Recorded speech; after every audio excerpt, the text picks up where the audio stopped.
Genesis 11. New Living Translation. The Tower of Babel. At one time, all the people of the world spoke the same language and used the same words.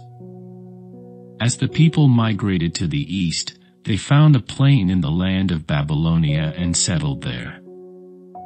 They began saying to each other, "Let's make bricks and harden them with fire." In this region, bricks were used instead of stone, and tar was used for mortar. Then they said, "Come, let's build a great city for ourselves with a tower that reaches into the sky. This will make us famous and keep us from being scattered all over the world." But the Lord came down to look at the city and the tower the people were building. "Look," he said. "The people are united, and they all speak the same language. After this, nothing they set out to do will be impossible for them. Come, let's go down and confuse the people with different languages. Then they won't be able to understand each other." In that way, the Lord scattered them all over the world, and they stopped building the city. That is why the city was called Babel, because that is where the Lord confused the people with different languages. In this way he scattered them all over the world. The line of descent from Shem to Abram. This is the account of Shem's family.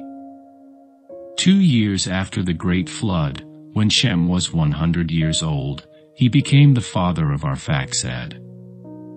After the birth of Arphaxad, Shem lived another 500 years and had other sons and daughters. When Arphaxad was 35 years old, he became the father of Shelah. After the birth of Shelah, Arphaxad lived another 403 years and had other sons and daughters. When Shelah was 30 years old, he became the father of Eber. After the birth of Eber, Shelah lived another 403 years and had other sons and daughters. When Eber was 34 years old, he became the father of Peleg. After the birth of Peleg, Eber lived another 430 years and had other sons and daughters. When Peleg was 30 years old, he became the father of Reu. After the birth of Reu, Peleg lived another 209 years and had other sons and daughters.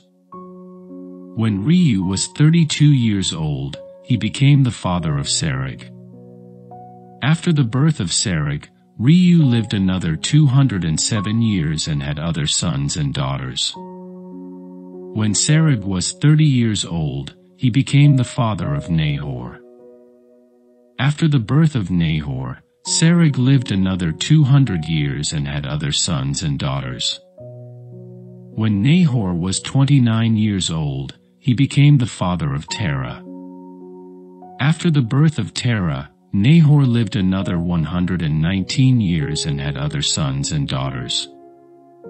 After Terah was 70 years old, he became the father of Abram, Nahor, and Haran. The family of Terah. This is the account of Terah's family. Terah was the father of Abram, Nahor, and Haran was the father of Lot. But Haran died in Ur of the Chaldeans, the land of his birth, while his father, Terah, was still living. Meanwhile, Abram and Nahor both married. The name of Abram's wife was Sarai, and the name of Nahor's wife was Milcah. Milcah and her sister Iscah were daughters of Nahor's brother Haran. But Sarai was unable to become pregnant and had no children. One day Terah took his son Abram, his daughter-in-law Sarai, his son Abram's wife, and his grandson Lot, his son Haran's child, and moved away from Ur of the Chaldeans. He was headed for the land of Canaan, but they stopped at Haran and settled there. Terah lived for 205 years and died while still in Haran.